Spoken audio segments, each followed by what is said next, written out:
Hello everyone, Tyler King here with another episode of NuReview. I've got a treat for you today. I'm doing a review of the 1992 Gary Numan album, Machine and Soul. Oh yeah, it's on. Machine and Soul is released in September of 1992. It is released and distributed through Gary Numan's own Numa Records, which he reopens up. He brings it back like a phoenix from the flames following the release of his album Outland in 1991 through the IRS record label.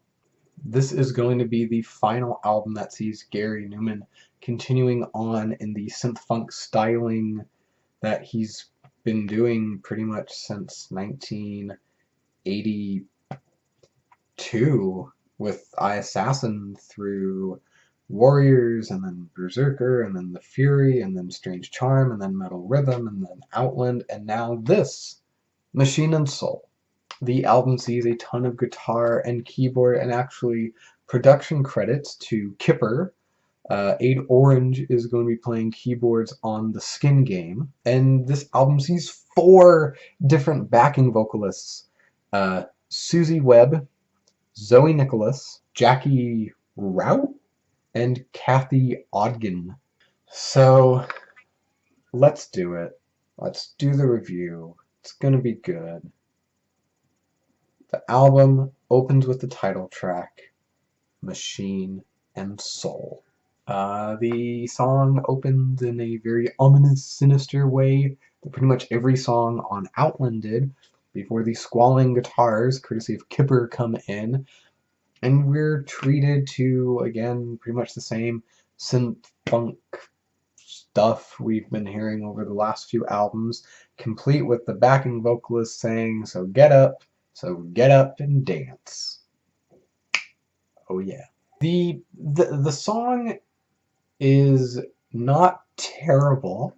The squalling guitars kind of help to enhance it a little bit. It's got a little more bite to it than pretty much anything that was on Outland, but the female backing vocalists and the lyrics are not particularly strong here. They're a combination of 2 now common lyrical themes by Gary, which are going to be kind of this disdain towards, women and fame, and then also his disdain of God. But here they don't go particularly well together. Following this, we have Generator, which opens with this cut-up sample of backing vocalists before they end up going, hey, and we're just launched into this other amateur-sounding wannabe funk song. And the lyrics here, again, are not particularly strong. We generate heat. We generate emotion. But particularly horrible is the callback of pain when he sings, we generate pain. And there's just so much wrong with this song, from the slapped bass to Gary repeatedly singing I'm talking sex motion, which is repeated about 2 or 3 times throughout the song, to the female backing vocalist callback of generate. I mean, this is easily one of Gary Numan's worst songs. Following this, we have The Skin Game, which was the second single released from the album. It opens with some sampled bass that pans between the left and right speaker. It's more up-tempo. It's not that terrible of a song, but the length of it is very grating. It's almost 6 minutes in length. I just wish that it was a little more fleshed out. There was a little more going on in it. There's this cool guitar solo that starts a couple minutes into the song, but it just feels unfinished. It's certainly better than the 2 songs we've heard before. And then we have Poison, which opens with this lame cut-up vocal sample, and it's just another amateur-sounding synth-funk number, complete with very cheesy synth horns and wannabe soulful cries by his backing vocalists. And the song runs about 5 minutes in length, but once it's over, I have no recollection of what I just heard, and I'm being completely serious. I take down these notes. These are the notes. These are my notes. These are the notes that I write down about each and every song. I write them as I'm listening to the songs and after I listen to the songs, And I have like no notes on this song. It's so forgettable. And then we have I Wonder, which is the first ballad on the album, and of course it's about a relationship that's gone sour after it's already ended. Despite this lyrical theme that's basically been wrung out to its last drop by Numan, here it's one of the better songs, much like the three ballads that were on Outland.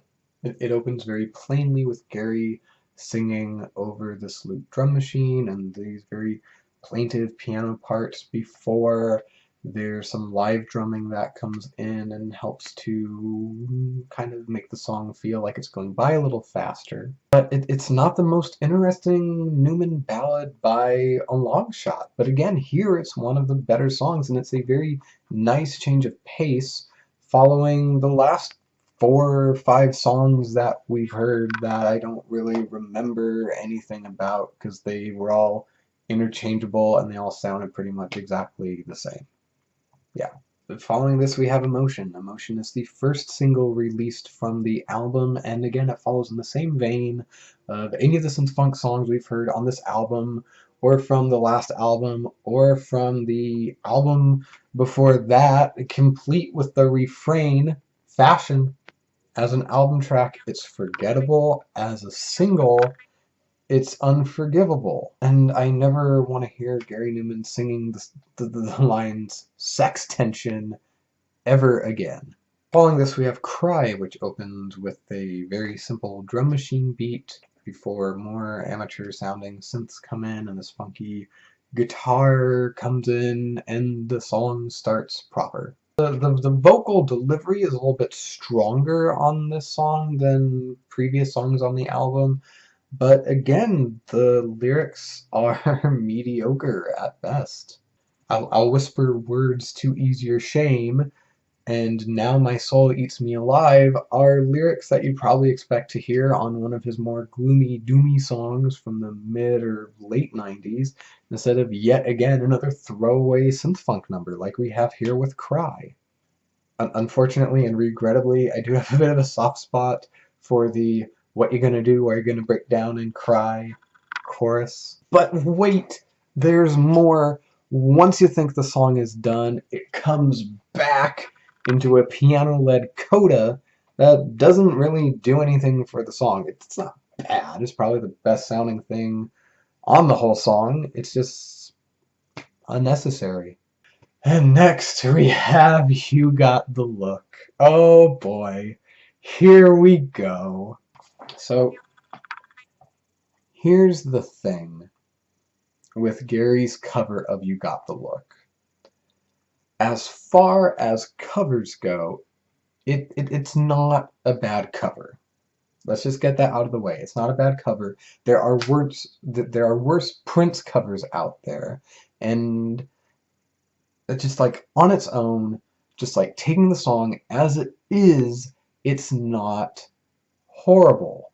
The reason why Gary Numan's cover of You Got the Look fails in every single aspect is that it's Gary Numan covering Prince. Now, 10, 13, 14 years before this album is released, Gary Numan is seen as an innovator, particularly during his Machine trilogy of replicas, The Pleasure Principle, and Telecon. And here, he's resorting to covering Prince. The mighty had fallen, and if anything proved that Gary needed to go in another musical direction, this is it. And then finally, we have the last song on the album, Love Isolation, which instead of having an ominous opening like most of the songs on here and most of the songs on Outland, it actually has a bit more of an ambient opening, more akin to one of the songs from the Warriors album. And much like the instrumentation of Warriors, here we're treated to some soft piano, some fretless bass, but lyrically, again, it's about a breakup after the breakup. The main difference between Love Isolation, though, and any of the ballads from this album or Outland is that here Gary's heartbreak actually feels legitimate. It feels real. It doesn't feel phoned in. Production-wise, the song doesn't feel as claustrophobic or as cluttered as pretty much any other song on this album. And it's actually fitting in not only to the end of Machine and Soul, but also to the end of this phase of his career. I mean, at face value, the lyrics could be, a love letter penned to somebody who used to love him, but at the same time, they could almost be read as an open letter to his fans who have stayed with him through this self-admitted career low. Gary sings, "You were there. You were always there. Like a friend, like a lifelong friend. And I miss you." And that, to me, is a very touching end to Machine and Soul. So, Machine and Soul. Gary has called it the worst album of his career. Most of his fans call it the worst album of his career. I made it very clear in my review of Outland that I actually think that Outland is the worst review of his career. Mainly because on Outland, the songs were almost offensively bad, whereas on Machine and Soul, they're just downright forgettable. Also, I think that the production on Machine and Soul is better sounding than the production on Outland. I think it's a little bit more up tempo. There's a bit more guitar work on it, but at the end of the day, it's the second worst Gary Numan album. Um, Pretty much like I said with Outland, like I said with Metal Rhythm, it's not an album I really ever see myself going back to. I'm never like, oh, I really want to listen to Machine and Soul. Um, if anything, the last song on it, Love Isolation, is the best song on it. I said the same thing with Whispers from the Outland album. But I think that as far as ballads go, Love Isolation is going to be the better of the two. It's more legitimate. Like I said, it doesn't feel phoned in. It feels like it's actually coming from the heart. Now, pretty much everything else on Machine and Soul feels phoned in. The funky bass, the horrible fucking synth horns that have no right being on a Gary Numan album, and it's funny because going from here to the next album, Sacrifice, is, I mean, mm, it is the most dramatic reinvention of a musician that I have ever seen. That includes David Bowie going from Never Let Me Down to the Tin Machine Project to Black Tie White Noise and then Outside. Gary Numan going from a career low of Machine and Soul to Sacrifice. It's something I've never seen before. It's something I've never heard before. As far as favorite songs go, of course, Love Isolation, and then it's probably going to be I Wonder and Cry. I'm only mentioning Cry because I love the chorus of it so much. Unfortunately, the bad songs, much like Outland, overshadow the good songs. On Machine and Soul, you can take your pick. You've got the look, you've got emotion, you've got the skin game, you've got Generator, you've got Poison. I mean, you can take a pick. Any of them are really bad on their own. As a collection of songs, they're wholly unforgettable. Now, like I said, I do think that Outland is the worst album of Gary Numan's career. Outland, I give a 2 out of 10. Machine and Soul, I'm going to give a slightly higher rating, a 3 out of 10. And that's my review of Machine and Soul.